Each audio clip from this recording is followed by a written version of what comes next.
Good morning, Mr. Jaguar Land Rover. Welcome to Central Midshire's Beijing Bank. How can I help you? Well, thing is, mate, we need to borrow some money. I reckon a couple of billion ought to do it. Well, I have to tell you that we banks aren't really lending anyone any money at the moment, least of all in the sort of amounts you're talking about. Oh, go on, mate. Tell you what, in return, I'll give you a free Range Rover. A Range Rover?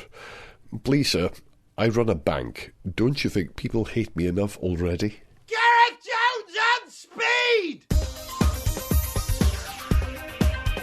Hello and welcome to the Money Programme. I'm Valerie Singleton. With me is... who are you, Zog? I'm the Beverley Sisters today. You're the Beverley Sisters? Well, all of them? It's just the way, of the Beverley Sisters. It's the way that we... And the Andrews Sisters. And I love the Andrews Sisters. Love the Andrews I know, the little hot pants. Anyway, sorry.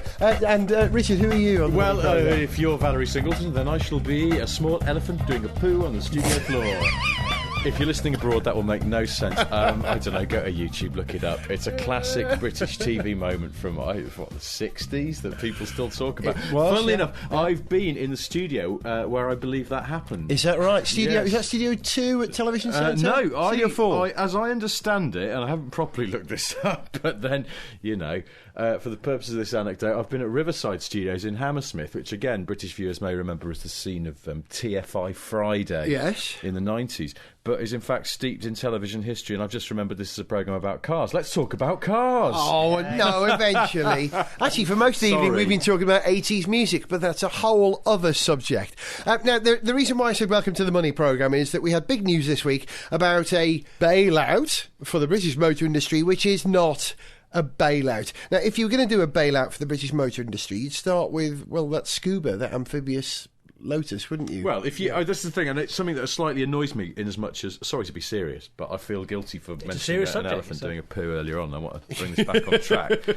which is to say that you see a lot of news reporting saying that the British government were going to bail out the British car industry, and it sort of led you to believe that they were going to basically do... Have some money. Yeah, here, just have some money. Have it. Just we don't have want it. Or, do what they've done with at least one of our banks, which is essentially to buy them and in effect nationalise them, and then what you've got is British Leyland, because that's what happened in the 1970s. Which didn't work that well last time around. And what they're proposing to do fundamentally was, in essence, extend a line of credit to our car manufacturers, because the banks won't do that anymore. And it's not even the British government that's got that money. They've gone to Europe for a proportion of it, haven't they? Well, it's actually even more complicated than that, if I've got it straight, because the way I understand it is that we're talking about a $2.3 billion package. Now, that's 1,000 million, is it? Or yeah, is it? Yeah, that's 1,000 million. So modern way of doing billions and millions.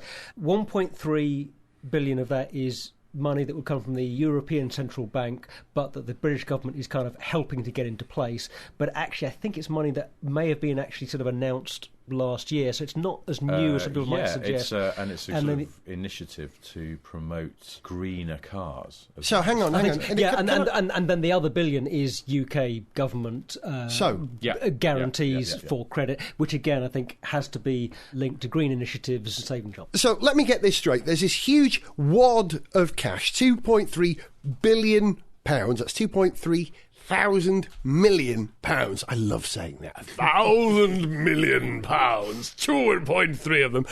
And that's going to be given to the British motor industry. Yes. Which is who? Well, that is a good question. Not Tata. Yes? Well, they're so well, okay, no, all right, so purely British companies. Yeah. Morgan. Yeah. Yeah, and that's it.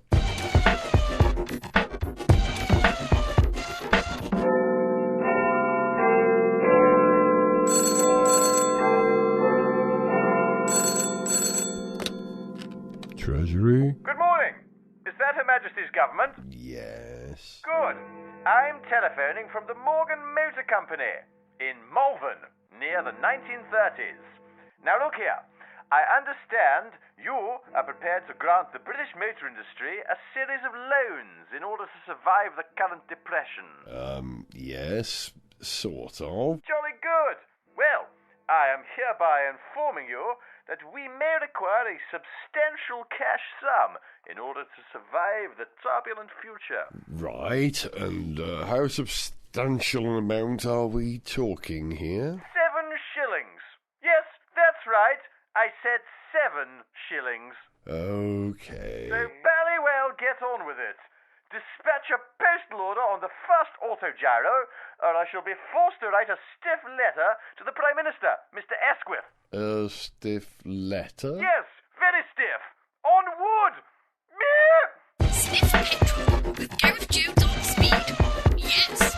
Okay, so Morgan are going to get $2.3 billion. I think Morgan are okay. I think I would Bristol nominate are for, wholly for British, money. yes. Yeah, they're wholly Bristol. British. But, in all seriousness, I guess in practical terms, what matters most, is whether people are hanging on to their jobs and whether people are spending money on cars. Now, people spending money on cars, buying the stuff that these British factories are producing, I'm actually not quite sure how much it's doing for the British motor industry, because if they're owned by foreign companies, I just haven't got the first clue about the economics of who's, in a sense, making the money. If somebody's buying a car in Britain, but if you're buying a British-built Nissan... If I was... well, that's the thing. I think that doesn't... I don't know. How different is that to I buying... suspect that the fundamentals of this deal primarily go to our last essentially mass-produced and almost autonomous, although foreign-owned car company, which is Jaguar Land Rover. Yeah.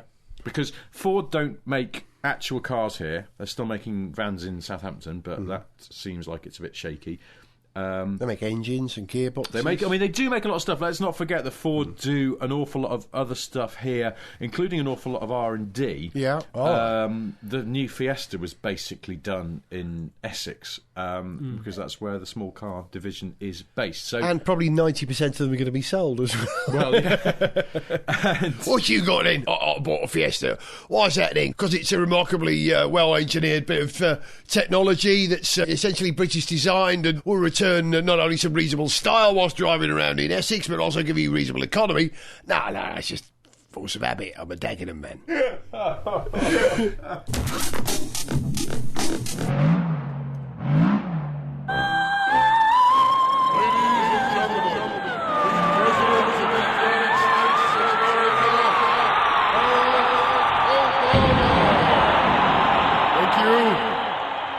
The days of Washington dragging its heels are over.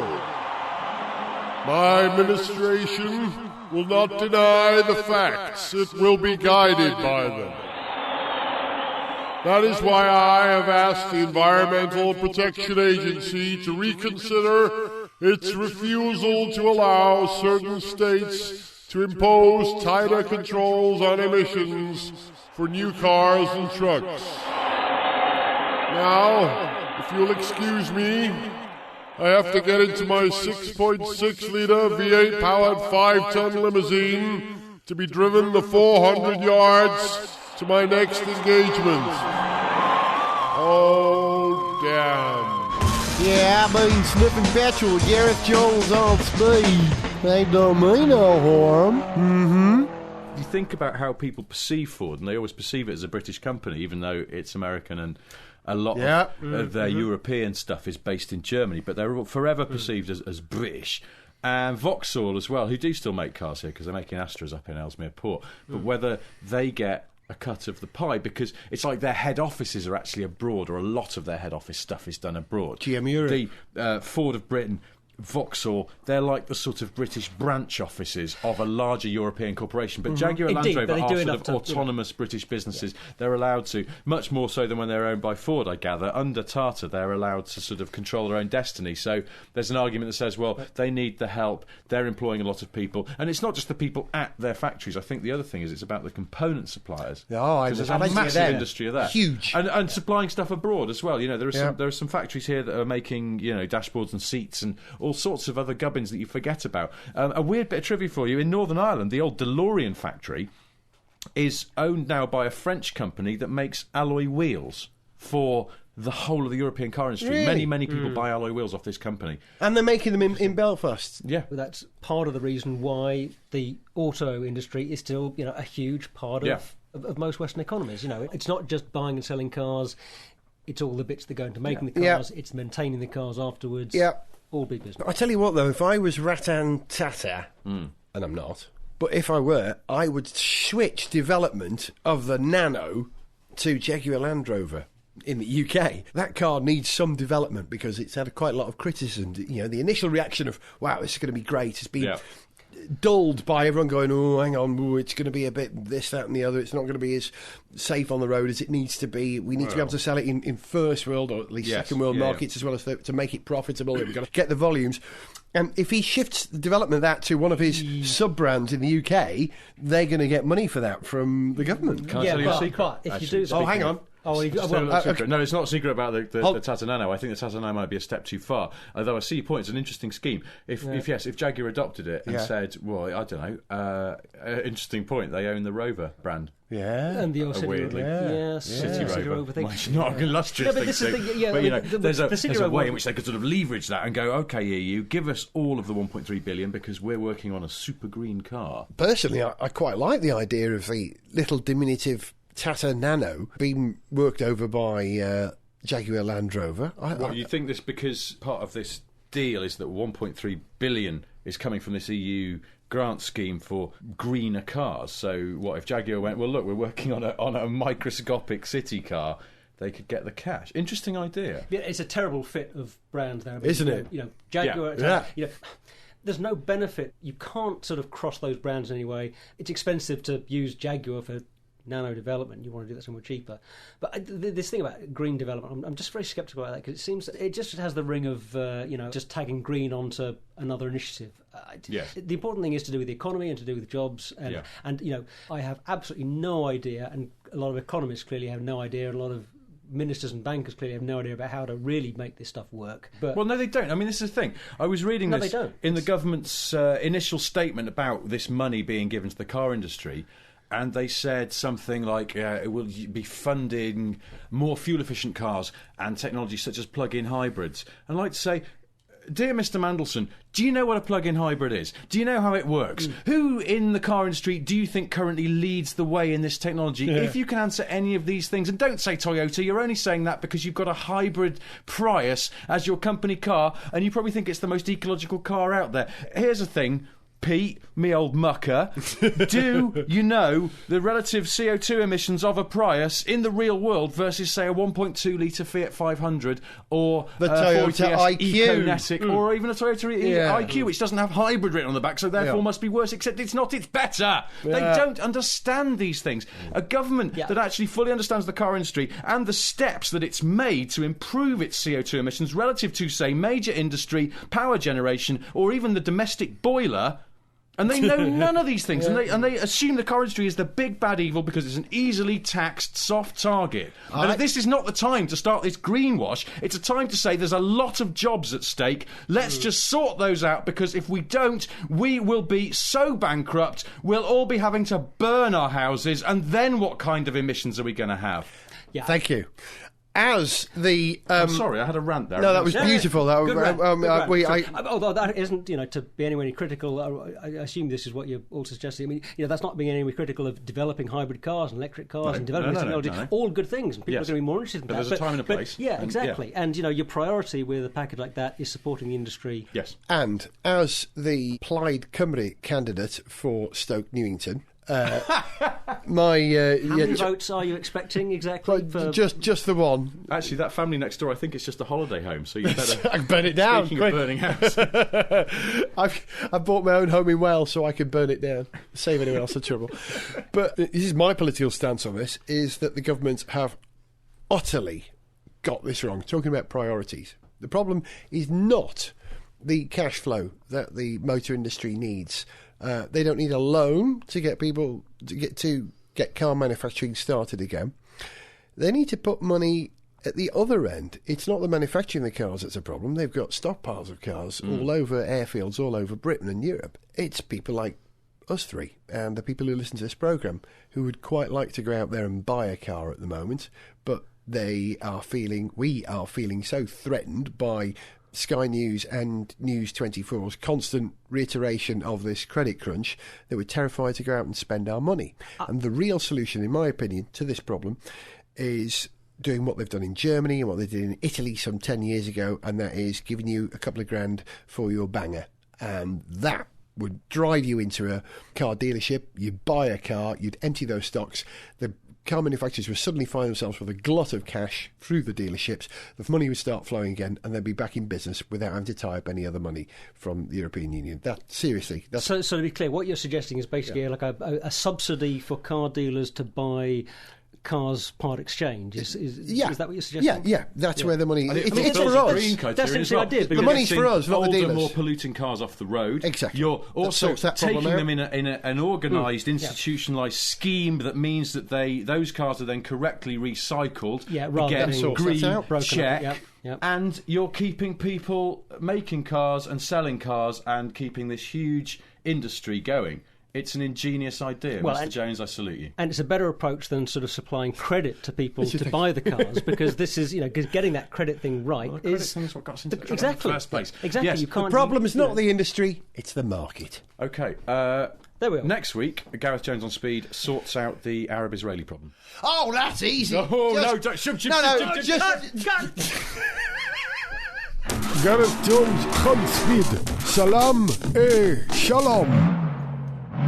I've saved the most exciting thing that's happened in motorsport in the last couple of weeks till last, because when I heard that Aston Martin were going for an assault on an outright win at Le Mans this year, I almost had a happy accident, I have to say. We sort of sensed it was coming, because I remember Dave Richards saying at the end of the race that, now all-out win, was in the realms of possibility. We've mentioned it on this programme, but they are doing it. And just to make Zog happy, I mean, talk about making us all happy. First of all, it's Le Mans, which makes me happy. Second of all, it's Aston Martin, which I know makes Richard happy.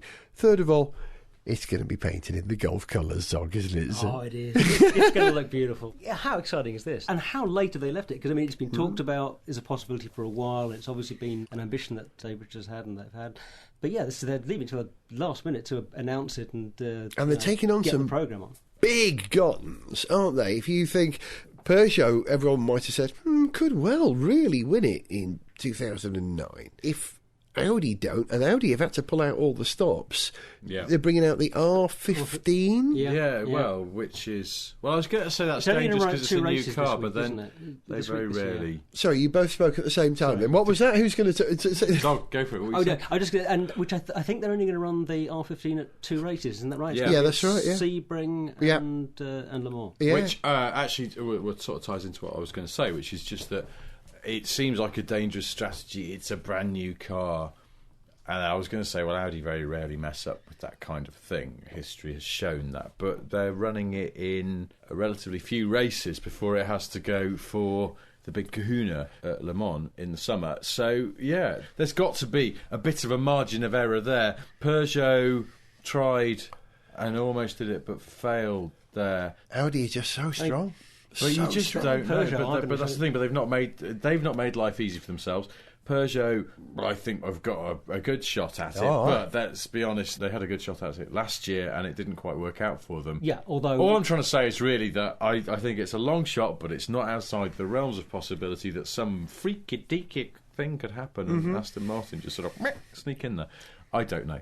Well, as you say, it is a bit of a long shot, but of all the people that could come in and say, we're going to mount a big challenge and to do it in so little time, they're one of the outfits that could realistically do it. It's going to be a long shot. Well, also, let's face it, the boss man of Aston Martin, apart from Ulrich Freaky Dancing Bears, is is Dave Id Richards, who knows how to run a race team. He certainly does, yeah. By gum, he made that Honda team work where no one else could, didn't he? Yes, and then he left and they were rubbish. Exactly. And I also like what they've done with the car because, all right, don't tell anyone I told you this, right?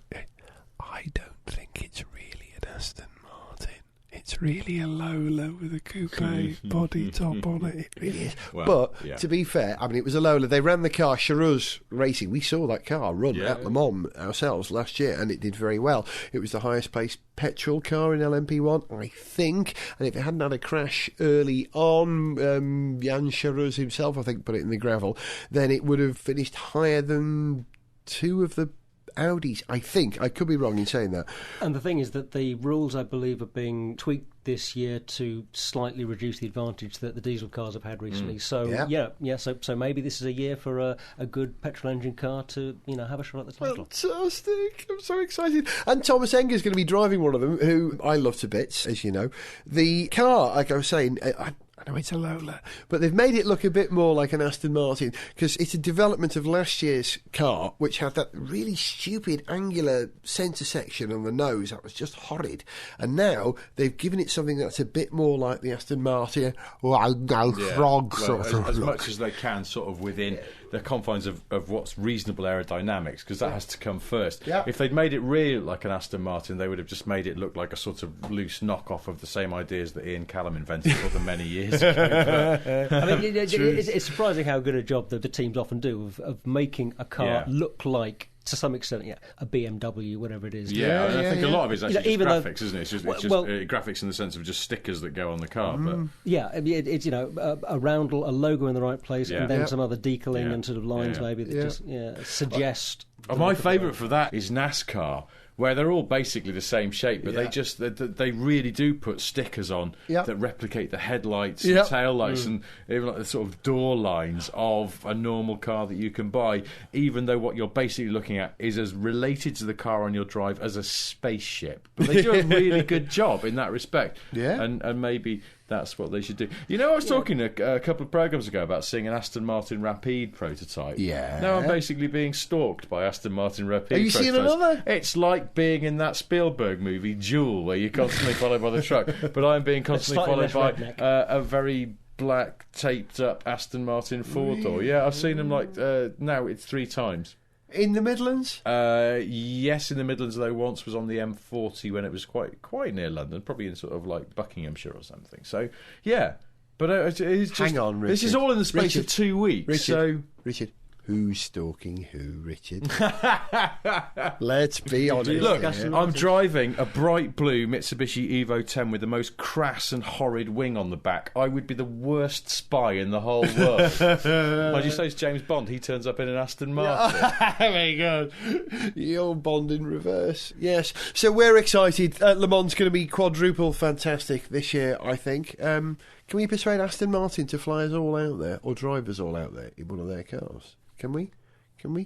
I don't know. Sure. I think if you got on an Aston Martin flight, you'd go, hang on a minute, these seats are from a Volvo. Actually, I'd probably be having a nicer time in a cheaper Jaguar flight. Volvo would make good planes if they made planes. Oh my God, imagine that. The seats alone would be superb. And if you crashed, you'd probably be able to walk away okay. Absolutely. So there's going to be 2 Aston Martins running in LMP1 at Le Mans this year, possibly even 3. A third. A third car. They'll have to get external sponsorship for that, and I bet that won't be in the Gulf colours in the third car. That's what I reckon they're talking about here. Maybe we could sponsor 1/4 of a wing mirror. Well, hang on, I thought we were buying the Honda team. Well, we might as well have them both. We might get a deal. I'm glad I went to the cash machine this morning. It's getting expensive. So, all right, come on, let's make a completely random prediction. Dave Richards is saying we're aiming for a podium, isn't he? But what he really means is we'd quite like to win it. Are they going to win it? Are they going to get the podium? Are they going to get 3rd place? Who's going to win it? It's going to be Peugeot. I know at this point it's just guesswork. I don't know what you're asking me to do, really. You're asking all of us to do is separate dreams from reality. Yeah. I know it's hard on this show. Don't want to do that. Oh, yes, it would be lovely to see them win. So let's, for the sake of positive thinking, let's say, yes, they're going to win. They're going to get 1st, 2nd, 3rd, and 4th with a car that isn't even in the race. Just some bloke who comes on, probably one of those Rapide prototypes that's following me round. And yeah, it's all going to be lovely. Heart says Aston Martin, head says Peugeot. Heart says Aston Martin. One part of my head says Peugeot, but a strange, funny, tickling feeling at the back of my neck says it's actually going to be Audi with their new car that's going to win it, because they're going to put all their research into that new car. Very short period, get it out there. I think they'll crack it. They're doing it for a reason. That's my thinking. Yeah. But anyway, that's it. You've been listening to Gareth Jones on Speed with Richard Porter. Goodbye. And with Zog. Goodbye. And if you've got anything that you want to share with us on the subject of the British motor industry and bailouts and all that kind of thing, we love getting your emails. The email address, as always, is onspeed@garethjones.tv. I was Gareth Jones. This was Gareth Jones on Speed. We're back in about 12 days when we've got the small matter of all those new Formula 1 cars to talk about. We might want to mention Detroit at some point. Very exciting. I was Gareth Jones. Goodbye.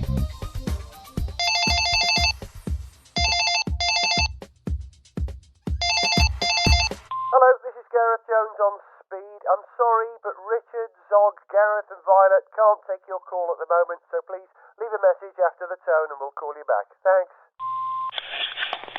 Hi guys. It's Tony Blair here. Remember me, Prime Minister, before that terrible Scottish man, very boring, made a terrible hash of things. Look, listen, okay, I heard you mention the Arab-Israeli conflict on your podcast. And look, I just want to say, listen, okay, what are your ideas?